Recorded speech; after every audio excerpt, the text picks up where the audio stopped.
I whānau mai a Tāmati Erihana i o tākou. Ia Tom e tekau mā whāana, ka kawe atu tōna whanaunga i tētahi whutupōro ki te kāik. Ana, i reira, tipu ai tōna kai ngākau ki te kēmu. Ka whiwhikare hipi ia ki te Kāreti o Te Aute. Ki reira, ki te tīma toa, tīmata rawa ai tana takahi i te huarahi o te whutupōro. Ka mutu ana te Kāreti, ka mahi ia mā tētahi whare rōia. I tākaro hoki ia mā pito one me te tīma māngai o pōneke.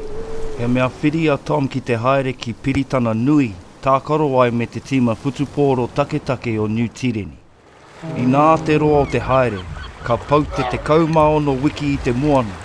Nā te tutungi i ngā pukaha o te waka i te whitinga roa, ngā kai tākaro i pakari tonu ai. Ka kopaua a Tom hei kāpene mo te tīma whutupōro tuatahi o Niu Tīreni e ōkawa ana. Nāna te poraka pango me te tohu o te ponga i whakarewa.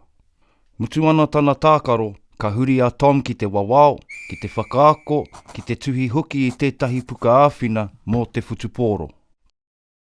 Ka eke panuku hoki a Tom i te rā Ngāi Ture, ko ia tētahi o ngā Māori tuatahi i eke ki te pā rōia. Ka whakamahi tiko rau ia ki te kōti whenua Māori me ngā kreme whenua a Ngāi Tahu. Ka hinga atu a Tom i aia e toru tekau mā ono Nōna. Ka taunaha tia tōna tūpāpaku e tana whānau i te teihana tereina o Porirua. Ka whakahoki atu a Tom ki te kāinga, ka tanumia ai ki te urupā ki o tākou. Nā te kai ripoata, nā Charles Master i tuhi, i roto i te tātai aumangea o tā tātou kēmu amotu, ko tahi tonu te kai tākaro ko whakawhiti atu i te rārangi.